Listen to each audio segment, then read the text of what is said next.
Hey everyone, it's Melissa here, and with communicatewithangels.com, founder of the Spirit Guided Life School. I hope you're having an amazing day. Today's topic is how to trust your intuition, even when your mind is screaming, you just made it all up. So, if this resonates with you, you are in the right place. And I want to let you know that you're not alone. This is a really common thing that comes up. And I'm going to explain today why this happens and how you can find some solutions for it, how you can start to actually really trust your intuition. And why would you want to trust your intuition? Because that's where the power lies.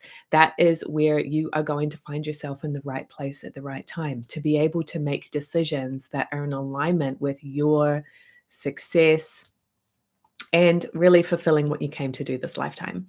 So if you are here live or even watching the replay, please say hi in the chat. Let me know that you're here. Feel free to ask questions. Obviously, please keep it respectful and positive in there. But I am happy, more than happy, to connect with you and answer any questions you might have.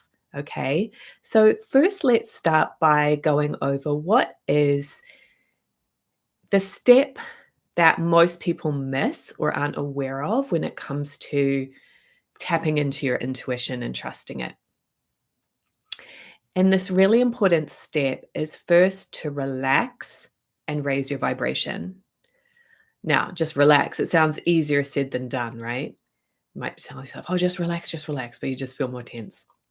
But there is actually spiritual tools, simple spiritual tools available that will help you to learn how to relax and be more spiritually tuned in. Another way of saying this is to raise your vibration.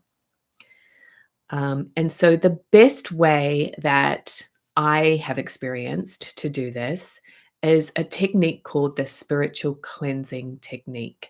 What this does is it helps you to release any pressure, to not be so tense, right? To be more relaxed and actually to be more in your highest vibration. So let me take a step back for a moment and share with you that you are energy.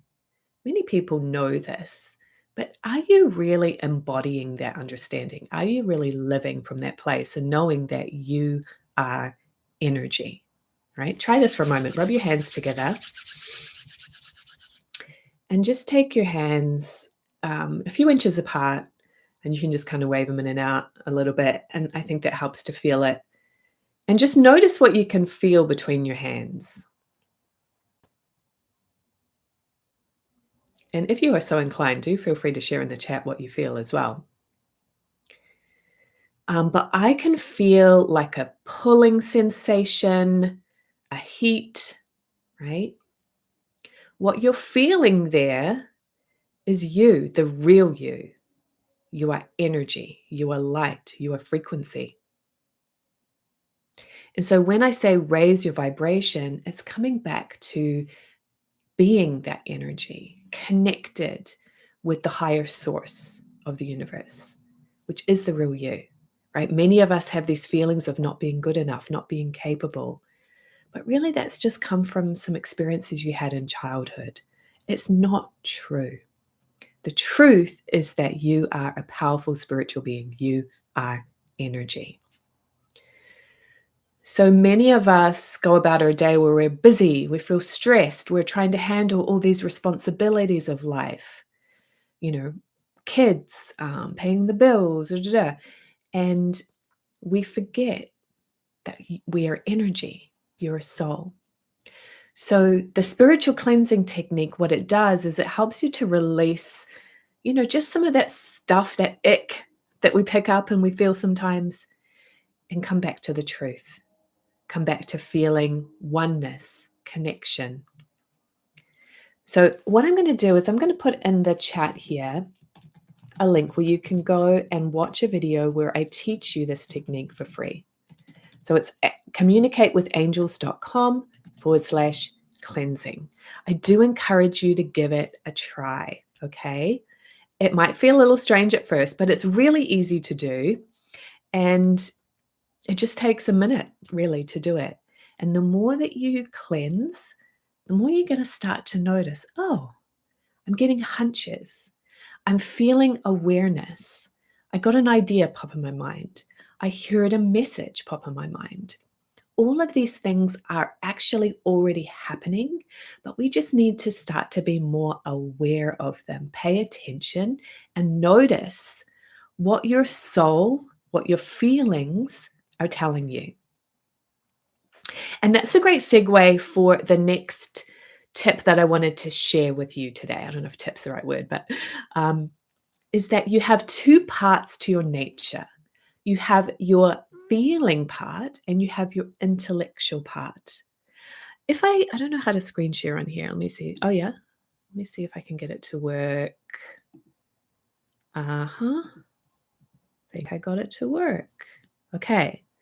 So this is showing the 3 states of consciousness. So if you look at the top symbol here, this is the 2 parts to our nature, which I just described. The top half with the grid represents your intellect. The bottom represents your feelings. You have both of these while you're here on planet Earth. You are a soul in a physical body, not a physical body with a soul. So the feeling is that soul part. It's your spiritual nature. And this is where you get your feelings, your intuition, your hunches, impressions, ideas, your desires, right? That comes from your feeling nature. The intellectual nature is the thinking, analyzing, organizing part of you. Maybe it's the mind, it's the brain, it's the processing. Now, we need all of that, both of these, but we need them to be in balance. So you have a thought for every feeling and a feeling for every thought. So this top symbol is representing that balanced state of consciousness. But many people are not in balance. Right? Many people are thinking more than feeling. Sometimes we're also feeling more than thinking, although I think that's less common, perhaps. I don't know really for sure, but that's my hunch. So if you are in that intellect, you might stop yourself. When you get a hunch, your intellect comes in and says, oh no, you just made that up. That's just your imagination. That can't be right. How do you know that? All of those doubting thoughts is coming from the intellect getting out of balance. And if you look at the middle symbol, that's what this is showing.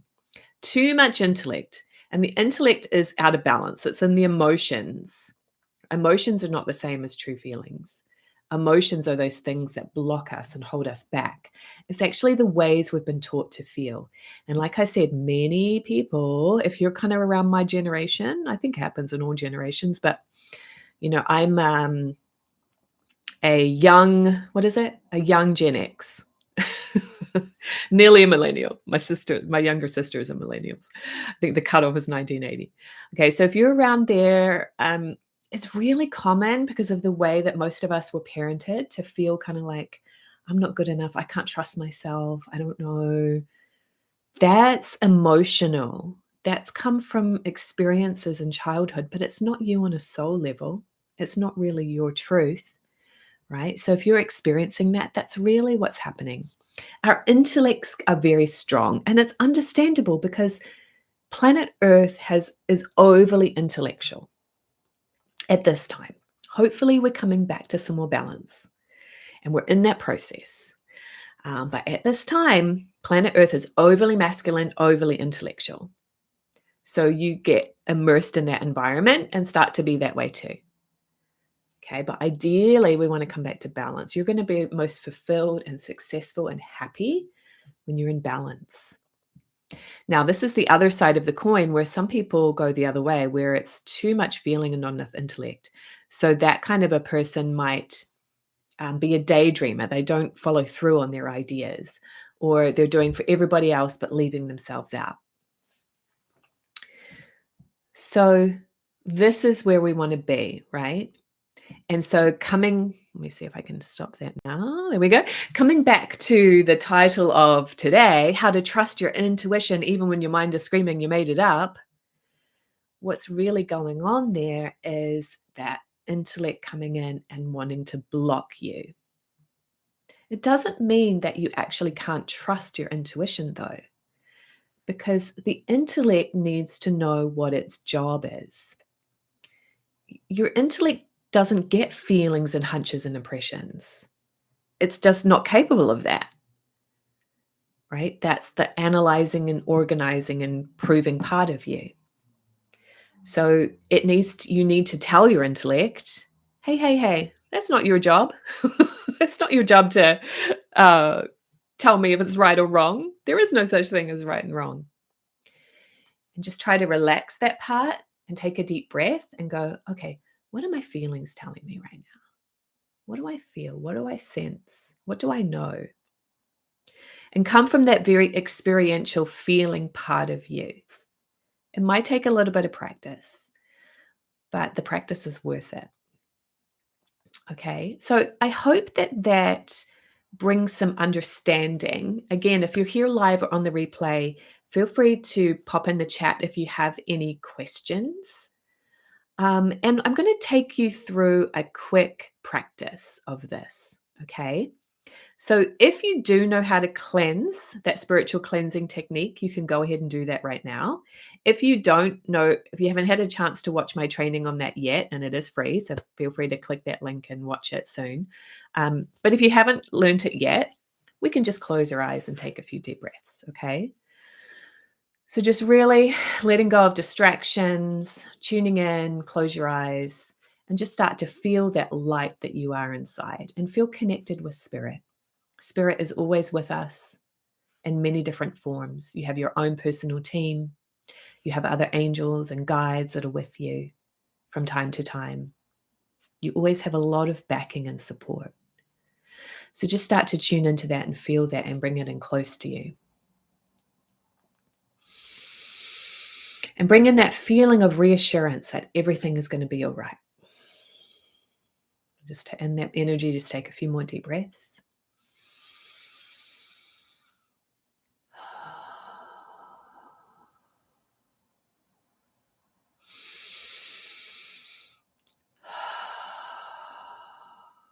As you exhale, let go of any tension.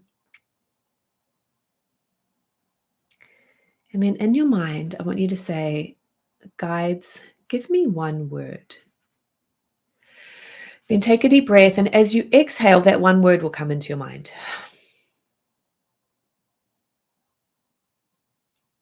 And the key here is going to be to trust your first impression. What was that word that popped in as you exhaled? So the word that I just got was B, B-E. Share in the chat what you got as well. Did you notice any thoughts going, oh, I didn't get anything? Or, well, that's not right. Okay, if you did, just be patient with yourself and remind your intellect, it's not your job to talk me out of my feelings. Your job is to organize me to follow through on my feelings. Okay. And anytime those doubting thoughts come up, remind yourself of that. I know it's a little weird sometimes talking to yourself, but we actually kind of do. If you have a very strong intellect, you need to teach it to relax. Okay. There's nothing wrong. Everything's fine. The other thing too that could come up is like if you've had religious experiences in your earlier years, some religions, churches, I mean, there's a lot of variety, and I'm certainly not dissing religion. I think it has a place and it's helpful to a lot of people. But what can happen sometimes is that it instills fear, right? Fear of anything that the church says is wrong, anything outside of this one way of doing things. So if that's the case for you too, just, continue to bring in that feeling and that trust and call spirit close to you, because when you're close to your spirit guides, there's really nothing to fear, right? I think I lost my train of thought a little bit, but yeah. So explaining to your intellect, hey, it's not your job to talk me out of my intuition. Your job is to organize me to follow through on what I feel and sense and know. Yeah, try that. The other thing I just want to share real quick is that you have 4 psychic abilities or intuitive abilities. And so intuition can come in many different forms. So clairaudience is the inner voice, hearing words, music, sometimes lyrics. Clairvoyance or visionary is when you're getting pictures and impressions. That is my primary gift. Without even realizing I'm doing it, I'll see things in my mind's eye. So it could be colors, pictures, symbols, memories. Then we have prophecy or claircognizance. That's the inner knowing. This is my second strongest gift. It's very prominent for me. It's a very powerful gift because you can sense the future and you just know things without being told. And that's why it's important to build that trust, right? The intuition is not logical, right? And then the fourth spiritual gift is feeling or clairsentience. So this is when you're getting the feelings, maybe body sensations, hunches. And again, that one is more ethereal. It's not structured like planet Earth is structured. And so you really have to be willing to, start to listen to those impressions, whichever form they're coming in, and acknowledge them and ask yourself, what do they mean? How can I apply this? Right? Getting into a new habit of using your intellect in a constructive way rather than in a way that holds you back and causes doubt. Okay. So I hope that is helpful. Again, I don't see any questions right now, but if you do have some, last chance to pop that in there or say hi. Thank you for being here. And if you're on the replay, say hi as well. We'd love to connect with you. I am going to be doing these lives on a much more regular basis, usually on a Wednesday. So watch your notifications. And of course, you can always watch the recordings later if you're busy. But look forward to really connecting with you all more personally as we move into 2026. And my next workshop is going to be coming up on the last weekend of December. I think it's the 27th of December. It's going to be my New Year's manifesting workshop. So I haven't got the page up yet, but it's coming. The information is coming soon. This is my yearly event where we use that excitement and energy of the new year to up our manifesting and create the life that we desire. So I will share more information about that soon. But for now, I'm going to sign off and have a wonderful day. Bye, everybody.